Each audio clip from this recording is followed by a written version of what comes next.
Hvad så alle sammen, og velkommen tilbage til nogle FUT Champion Rewards video. Og den her weekend, jeg lige havde spillet, er nok den weekend jeg er mest skuffet over. Men sidst jeg var sådan rigtig skuffet, der fik jeg guld 2, og der fik jeg Griezmann, så hvem ved. Men i den her uge kan I se, jeg fik guld 1. Hvis jeg får 200 kopakker og 50.000 coins, og jeg skulle heller ikke have haft elite. Jeg spillede alt for dårligt. Jeg valgte at streame rigtig mange kampene, så derfor så var det ikke altid fuld tryhard. Fordi når jeg streamer, så kan jeg godt lide at læse chatten. Og i min stream her den anden dag, der gik det også lidt amok. En af mine trofaste seere valgte at smide 1000 kroner. Det var sådan 100 kroner, 100 kroner, 100 kroner, 100 kroner, 200, 190, 110. Så det tog meget mit fokus væk fra kampen. Derudover så I jo, at jeg spillede med det her hold. Og det her hold, det er et screenshot fra den video, jeg lavede sidste uge, så derfor så Piqué ikke på. Men til jer, der så mig stream, I ved, jeg havde Piqué. I ved også, jeg ændrede formation in-game til 4-1-2-1-2. Og hvis I så min stream, så vil I vide, hvor meget jeg havde det her hold. Jeg havde det gear på mål, stod fint. Koscielny, Piqué i forsvaret, det var rigtig fint. Jeg brugte faktisk mest Smalling. Kyle Walker, Jordi Alba, heller ikke noget at sige der. Hansen havde nok sin dårligste weekend. Du så ikke en sådan snig. Du så slet ikke Luka Modric. Jeg tror i hele weekenden, jeg nåede at få 4 assist med Modric. Offensiv midt, den største skuffelse. Dembélé. Jeg sidder sådan og kigger herover, fordi jeg har holdt på den her skærm. Så. Men ja, Dembélé for Dortmund. Jeg sammenligner ham rigtig meget med Eriksen. Han var ikke i nærheden af Christian Eriksen. De har begge 5 stjerner svag fod. Begge 4 stjerner skills. Statsmæssigt var Dembélé kun bedre end Eriksen i pace. Og det kunne mærkes fra hans styrke. Altså udover hans afleveringer og sådan noget, det er bare ikke godt. Der var han så svag. Han blev skubbet væk hver gang. Derudover så solgte jeg jo også den der Griezmann og gik med Ben Yedder i stedet for, fordi så fik jeg råd til Piqué. Og så kunne jeg også lave squat-building chances og sådan noget imens. Men jeg havde så Ben Yedder i stedet for Griezmann. Jeg prøvede Griezmann af. Jeg så ham ikke rigtigt. Ben Yedder, semi-god. Nogle mål af sidst her der, men det var ikke rigtig ham, der var i fokus. Det var selvfølgelig Cristiano Ronaldo, og han var vanvittig. Han var fuldstændig fantastisk. Uden tvivl den bedste spiller, jeg har prøvet i år. Men jeg har ham ikke mere. Jeg havde ham i en weekend, og holdet rundt om fungerede slet ikke. Og jeg tror muligvis, at det er grunden, eller en af grundene til det er, Kai ændrede formation in-game, og det skal jeg droppe. Vi kører ikke det der 4-3-2-1. Nu starter vi 4-1-2-1-2, for det er den formation, jeg vil have. Så den starter vi med in-game. Og det gør vi på mit nye hold, som jeg lige synes, vi skal tage et kig på. Og her har vi de 11 spillere, der skal give mig elite igen. Og vi har set mange af dem før, fordi det er et Premier League hold igen. Grunden til at vælge Premier League er, fordi jeg føler mig bare mest tryg med det. Jeg kender alle de her spillere ind og ud, og jeg ved, hvad de kan, fordi jeg har prøvet rigtig mange af dem før. Samtidig så i næste uge, altså ikke den her weekend, der kommer nu, men næste uge, der er krav i FUT Champions på, at du skal have minimum 16 spillere fra Premier League. Så det var dumt at gå ud og købe for eksempel et CA-hold i den her uge, og så sælge det, og så købe et Premier League-hold næste uge. Det du vil miste så meget på EA Tax. Så jeg tænkte, vi bygger bare et Premier League-hold nu. Det er det, jeg spiller bedst med. Det er det, der fungerer, og du skal alligevel bruge det næste uge. Og Premier League-holdet igen, vi har De Gea, vi har Smalling, Walker. Ingen grund til at nævne den. Vi ved, hvor god Winston Reed er. Måske kan jeg bruge Koscielny. Der er muligheder nok. Bellerin på venstre bak. Der er ikke nogen god venstre bak. Sidste gang, der brugte jeg jo Koscielny hernede, og så kunne jeg have Kurzawa hernede. Men jeg vil gerne undgå Koscielny. Det lader til, det handler meget om styrke.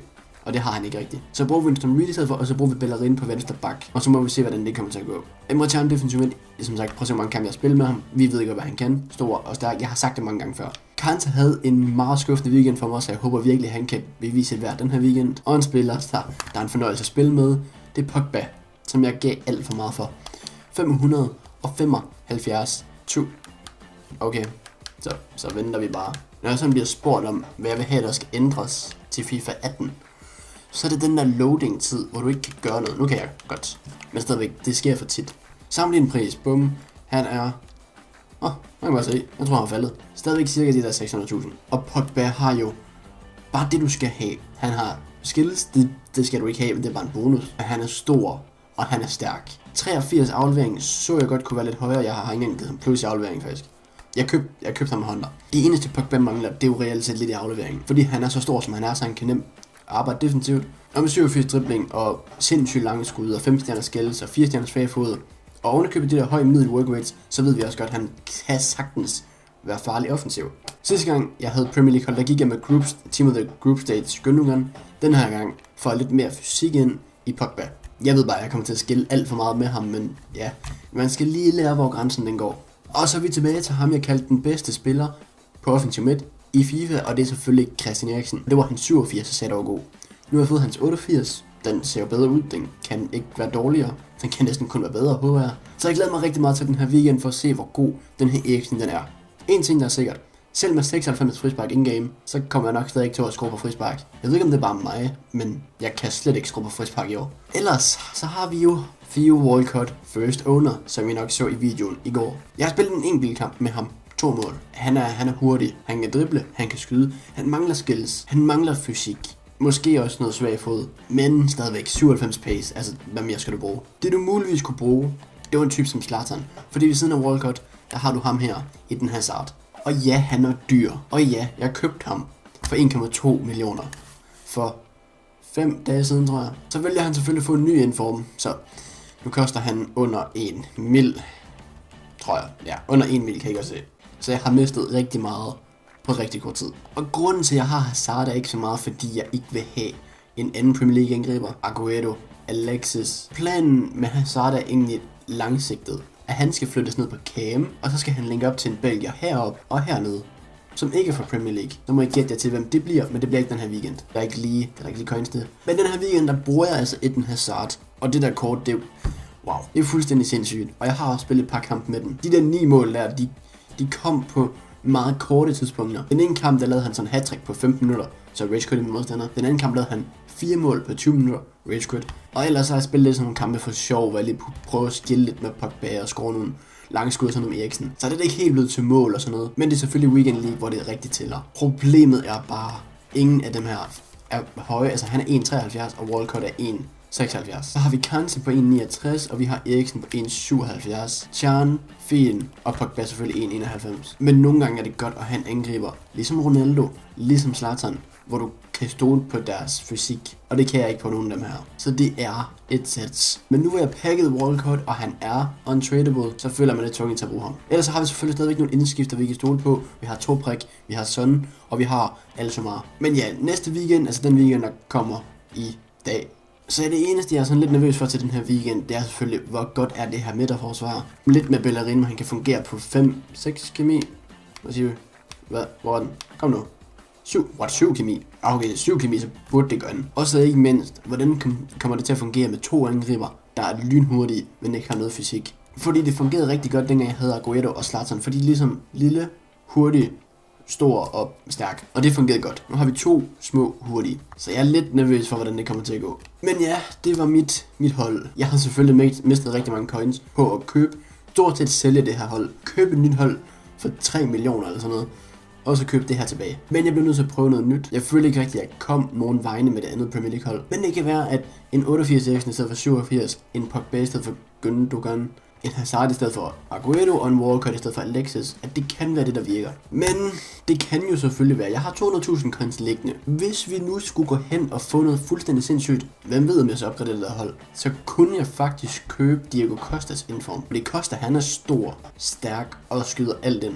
Enten Costa eller Zlatan. Hvis I skulle vælge på jeres Weekend League hold, hvem vil I så have? Diego Costa 87 eller Zlatan normal? Er det 90 rated han er? Fordi Zlatan han har alligevel de der 4 stjerner skills. Lukaku. Og det er for mange spillere, det kan jeg slet ikke håndtere. Vi går bare ind, og vi får åbnet vores 200k pakker, hvor jeg efterhånden snart håber på noget godt. Vi plejer som regel at få en enkelt inform, som er forholdsvis dårlig. Men stadig, jeg venter stadig på den der walkout der. Det kan være, den kommer nu. Jeg tror efterhånden, vi ligger på over 200k pakker i år, uden en eneste walkout. Og den kommer heller ikke endnu. Måske noget 84, 85 måske. Rui Patricio. Yes, 84 rated. Det opsummerer lidt de der 100k pakker for mig. 1,84. Og resten er skrald. Og fordi jeg ikke rigtig mangler coins, så vælger jeg at beholde alt i klubben. Det er måske lidt dumt, men det kan jeg lidt. Jeg mangler ikke rigtig coins, fordi jeg har ikke rigtig planer om at opgradere den her uge. Så jeg kan lige så godt bare beholde alt i klubben. Undtagen alt det her. Jeg ved ikke, om der er nogen af dem, der kunne gå for noget. 83 kan nok godt. Noget Sevilla kan nok godt. Ellers så tror jeg ikke, der er noget, der går for noget. Vi går bare videre til den næste 100k pakke, hvor jeg stadigvæk venter på den der gode spiller. Det nye Team of the Week er ude. Det er godt. Vi har Mertens, vi har Lukaku, vi har Parolo, og vi har selvfølgelig også Gabriel Jesus. Hvis jeg fik ham, vil jeg bruge ham? Det vil jeg nok. Det kunne være så sjovt. Så vi trykker, vi får ikke en walkout, så vi fortsætter med ikke at få en eneste walkout. I stedet for så får vi en orange. Han er Koulibaly. What? et kort egentlig. Shit. Vi fortsætter med at få et special card i de her rewards pakker. Koulibaly er selvfølgelig ikke den orange, jeg håbede på. Vi får også en Wayne Rooney og en Daniel Sturridge i samme pakke. Defoe, du burde have været inden form, men den lader vi ligge. Vi får en Koulibaly, som har et godt kort. Kommer nok ikke til at gå for meget mere end præcis 40.000. Cirka 30.000. Så ikke specielt meget, men vi har stadigvæk. Vi har en Koulibaly. Vi har en Wayne Rooney, som jeg lagde i klubben. Nevermind. Og så har vi en Sturridge, som også burde gå for lidt over, cirka 20.000. Med Rooney for, 10.000 for Rooney. 20.000 for Sturridge, det er 30.000. 30.000 Koulibaly, det er 60.000. Og så, vi kommer nok til at gemme resten i klubben, så det kommer ikke til at betyde det her store. Og så kan vi selvfølgelig lige sælge Coucho med. Discard de andre 3 duplicates, men vi får en man of the match. Igen, det vil sige, at jeg har pakket 2. Og jeg har faktisk været okay heldig med, at det har været 2 gode. Walcott er selvfølgelig bedst, men Koulibaly er heller ikke dårlig. Problemet er bare, at han ikke er fra Frankrig mere. Nu har han jo skiftet, jeg tror det er Senegal eller sådan et eller andet. Yep, Senegal. Han er ikke sådan en folk, de går til lige med det samme, især ikke i hybrids, fordi Senegal, really. I forhold til sidste år, hvor han var fra Frankrig, hvor du kunne linke op til Koscielny i Premier League, til Varane i den spanske. Men han går stadigvæk for cirka 30.000 Sturridge, selv er bestemt også. Så alt i alt så er jeg rimelig godt tilfreds. Og vi fik selvfølgelig endnu en gang et special kort, så det fortsætter lidt. Men walkouten, den venter vi stadig på.